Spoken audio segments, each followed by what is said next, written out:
Magandang hapon po sa ating lahat mga kabayan. Sa ating paglalakbay dito sa kabundukan, meron tayong nakitang bahay.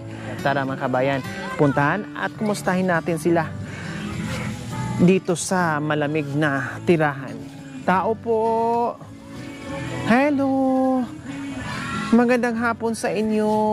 May aso. Lagay ko lang tayo, Mike. Okay. Hello! Hello po. Kumusta? Mabuti naman. Mabuti naman. Ito ay bahay nyo. Ito po yung... Ang lamig-lamig, lalo na ngayon, tag-ulan, ay may natutulog. pag ano po, gabi po, malamig po. Sobrang lamig kasi talagang akala ko dito lang yung mga kumot na nakapalibot sa bahay nyo na naging silbing dingding. Opo. No, talagang palibot pala talaga ng bahay nyo ay puro kumot. No, kaya talagang sobrang lamig, lalo na ngayong tag-ulan, pagdating ng gabi, lalong malamig kasi Opo. daanan ng hangin. Po, umuulan po. Paano pag Mapasok po yung ano. umaanggi? Pupunta po kami sa ibang bahay. Pag huminto po yung ulan, Kaya pala naka-ready na yung mga gamit niyo kasi syempre pag sobrang lakas ng ulan at yung itong mga kumot, syempre mabasa yan. Pag anggin yan, malamang papasok yung... nababasa po ito ate. Pinupunasan ko pag tapos na po yung ulan, pupunasan ko po noon. Tapos babalik po kayo dito. Anong pangalan nyo? Sharon po. Ha? Sharon po. Wow! Kilala mo si Sharon Cunita? Kasing kapanahonan po ni nanay.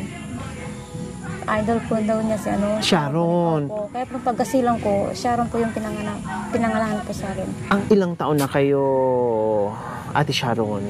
32 na po ako. 32 lang kayo. Ilan po ang anak nyo? 3 lang po. 3. Kumusta naman? Anong hanap buhay natin dito sa kabundukan? Ngayon po, hindi po makapagtrabaho yung asawa kasi po may karamdaman po sa tuhod. Nasaan? May arthritis po. Nasaan ngayon? Nandiyan po sa Ay, nandito. Ay, hello. namamaga po yung tuhod. Hello, kumusta kayo? Hali po kayo dito. Nasaan po yung mystery? Ay, nasaan? Hali po kayo. Hindi po makalakad. Ay, nandiyan. Hali kayo. Oh. Namamaga po yung tuhod ate. Oh, dito kayo. Iinom niya. Kaya lang mga panggilig. Hindi nga magkakanap. Okay. Pwede ka pakita. Uupo kayo dito.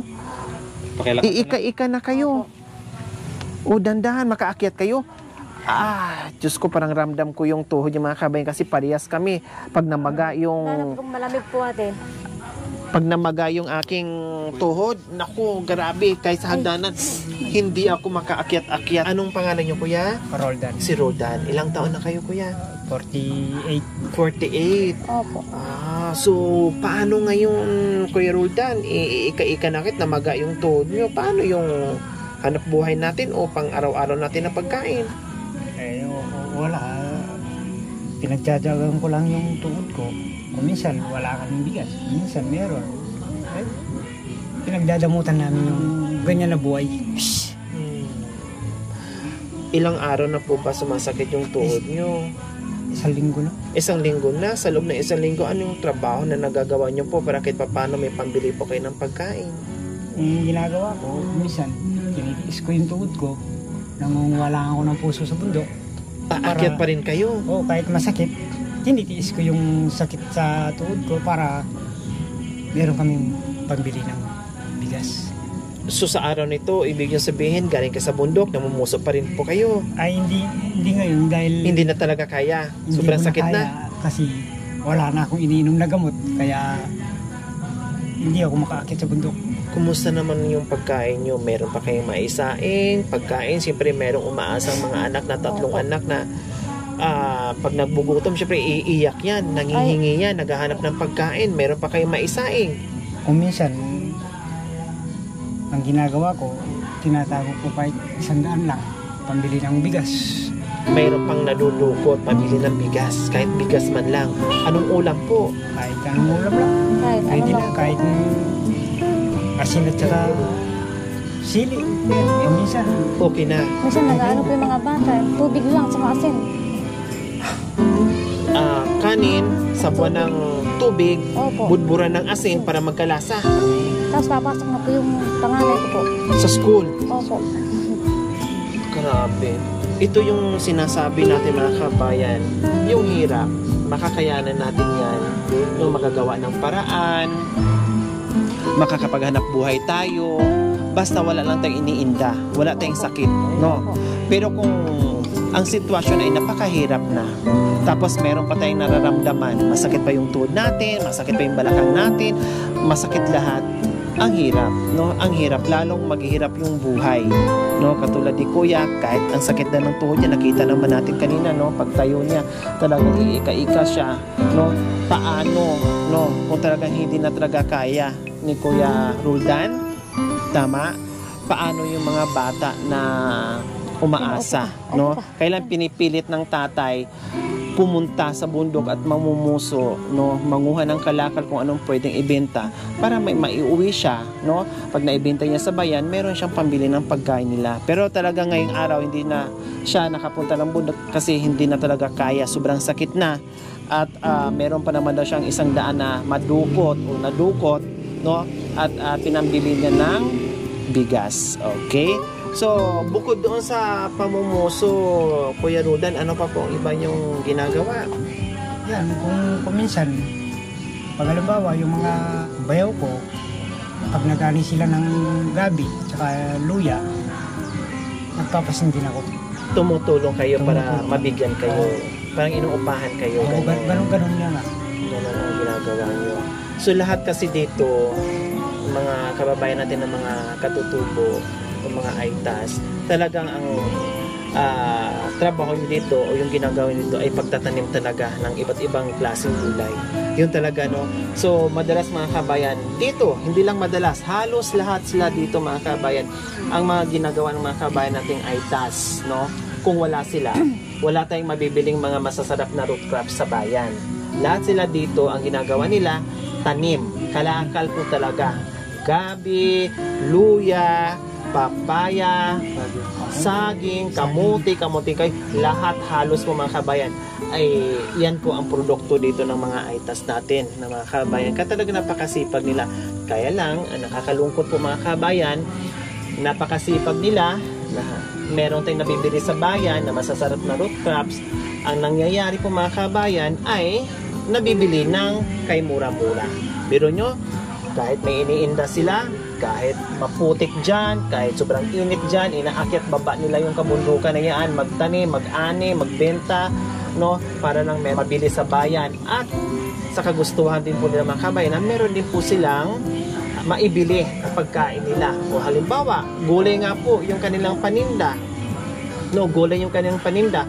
Pag naibenta nila yan sa bayan, syempre gusto din lang bumili ng masarap na ulam. Kasi syempre, halos araw-araw yung ulam nila, gulay-gulay, syempre magsasawa din.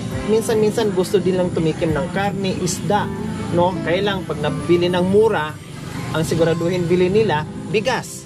Opo. Ang maibili nilang ulam, tuyo, Opo. noodles, asin, Ano na lang. bagoong, lahat, mga ganun, no?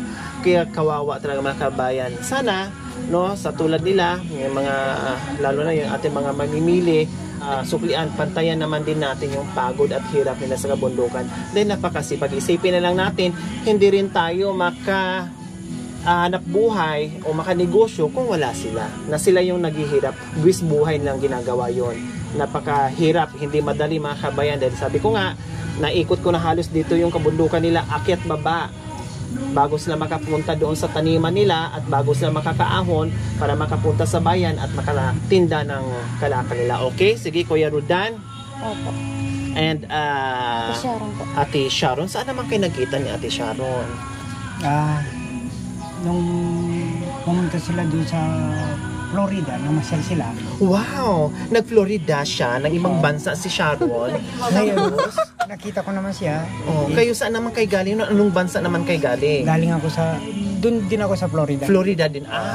Talagang Ngayon, taga-ibang bansa kayo sa Florida, USA. Nung Tapos, pagkita namin, dalawa, sinabi ko sa kanya, pwede bang maligaw? agad-agad sinabi niyo sa kanya. Oo, para mabilis yung... Parang na-love at first sight kayo. Unang kita, agad-agad, kumikislap-kislap kagad yung puso niyo kay Ate Sinabi ko naman Sharon. sa kanya, Tapos, huwag mo muna akong kausapin dito. Gusto ko, kausapin mo muna yung mga magulang ko. Sabi ni Sharon, o syempre, hindi basta. Sharon yan. Sinabi ko naman sa kanya, sige, ganitong araw, pupunta ako sa mga magulang mo, kakausapin ko. Sila yung liligawan ko. Wow! Sa edad nyo, sa henerasyon nyo, ganun ang sinagot mo sa kanya? Opo. Na wag mo akong kausapin, kailangan magulang. Parang sa dating Opo. henerasyon, sa mga Yun po ninuno yung sinabi ko natin, sa kanya, na hindi opo. pwedeng lumapit sa anak, hindi pwedeng Yung manligaw, kailangan magulang muna. Wow, sana all katulad sa iyo ng mga babae, no? O tapos anong nangyari? Ang ginawa ko po, yun.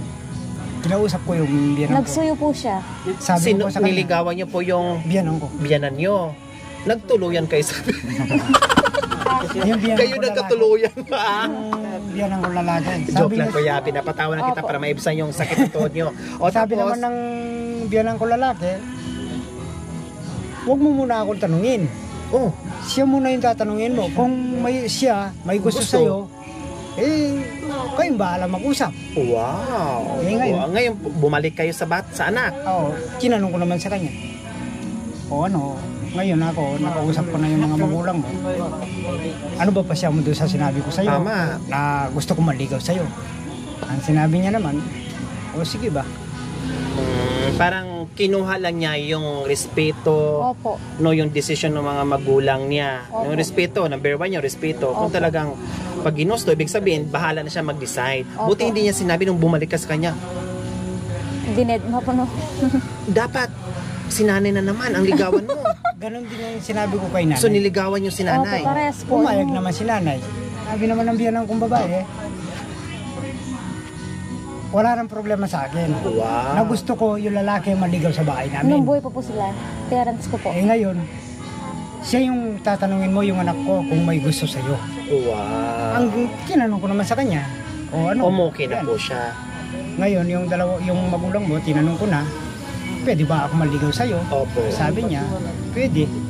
Ngayon ngayong gabi ako, maliligaw ako, mamamanikan kami ako. Wow, manhikan agad.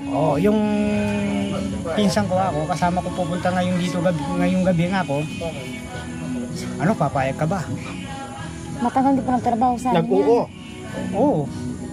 Ngayon yan, Namanhikan. namanikan. O tapos, anong dala nyo nung namahikan kayo? Ang dinala ko sa kanya, dala ko ng kape. Kape, Tsaka yung tinapay. tinapay, merienda time, parang ganon. Merienda, tapos nandoon na yung pamilya. Oo. Habang nagkakape kayo, nagkakainan ng merienda, Nag-uusap tinapay, po. nag-uusap-usap na. Opo. O after ng pamanikan, ilang buwan o ilang araw bago kay kinasal? Hindi pa kami kasal. Ay, hindi pa kay kasal. Hindi pa po. Pero ako'y napahangad doon sa sa ligawan nyo kasi hindi easy to get si Opo. Sharon Cunita. Talagang bibigatin. No? Opo. Kailangan mo nang magpaalam o magbigay pugay doon sa mga magulang bago niya uhin para mga dating sinaunang panahon na Opo. Sabi niya never, kasi walang bawal-bawal. Kausap, Opo. bawal, hawak-hawak, lahat-lahat. Maraming Opo. bawal. Opo. Sabi niya sa akin, pag ako kasi yung kinausap mo, liligawan mo ko dito, hindi ko naman baryo ito. Mamamaril talaga yung Mga kaanak. yung mga kamag-anak ko, tsaka yung tatay ko. Sabi niya, kaya natakot kayo. Hindi naman ako masyadong... O seryoso lang talaga kayo Seryoso kasi lang ako dun sa sinabi ko Pinaglaban sa kanya. din po niya. tama. Pinaglaban Seryoso ko yung kayo. sarili ko, pinaglaban ko rin sa Dahil kanya. mahal mo siya. Dahil Opo. mahal siya. Sige, ako'y napahanga at kailangan mo talaga yung aming pagmamahal dahil hindi kayo makapagtrabaho pero pinipilit nyo pa rin magtrabaho dahil kailangan ng pamilya mo, meron kaming surprise sa inyo. So ayan po mga kabayan ng bahay ni Ate Sharon and Kuya Roldan po. Sabi nga, aalis sila dito, lilisan sila pag sobrang lakas ng ulan kasi ang nangyayari ay basa ito, no, aanggi. Tatagos na po ang ulan dyan pag oras na sobrang lakas ng ulan mga kabayan. Lilipat muna sila, makikitulog muna sila sa kapitbahay and then babalik sila pag tila ng ulan. So ganyan po, ganun sila matiisin. Minsan nga pag tinatanong mo sila, kumusta yung buhay nyo? Ang isasagot, okay lang. Kahit nakita mo na yung sobrang hirap sa buhay, pero ang isasagot nila sa atin, very positive pa rin po. Okay lang, okay lang. Ganun po sila mga kabayan. Okay? Pasok? Siyempre, meron na kayong isang tray na itlog, assorted groceries natin, at may bigas na.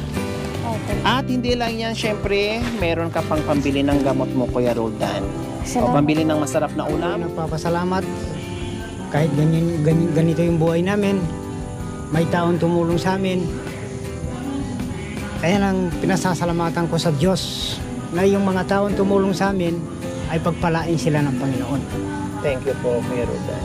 Ayan po yung masasabi ko. Salamat po. Kaya naman, Ate Sharon. Ganon din po ako. Maraming salamat po.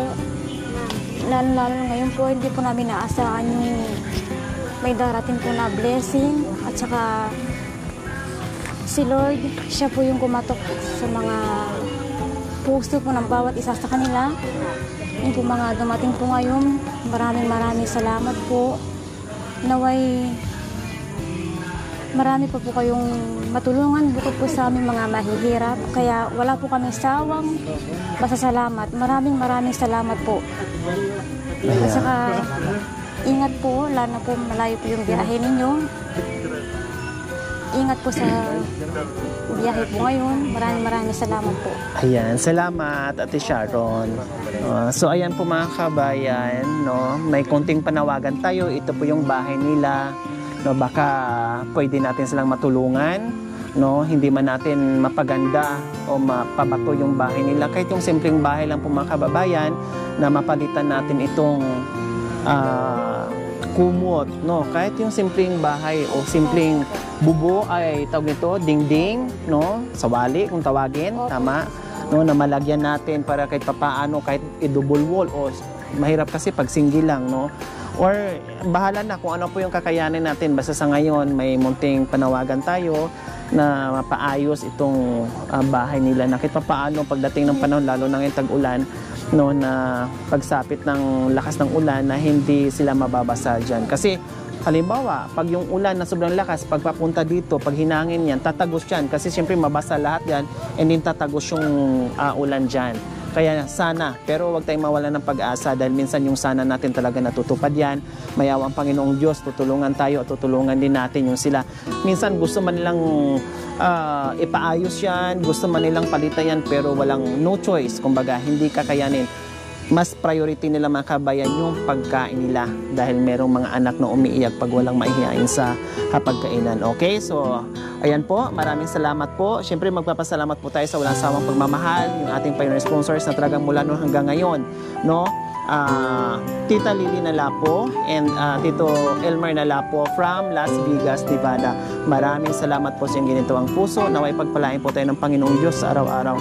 Naway ibigyan po tayo ng kalakasan ng katawan sa araw-araw. Naway ibigyan po tayo ng mahabang buhay pang sa ganun. Marami pa tayong matulungan na gaya nila sa mga kabayan.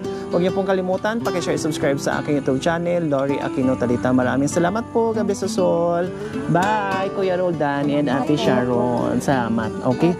Bili na kayo ng gamot para bukas makapahinga, and then other day o kung pwede na kayo magtrabaho, ha? Okay, pahinga muna total at maka-relax muna, no, and then meron naman ng bigas, bili ka ng gamot.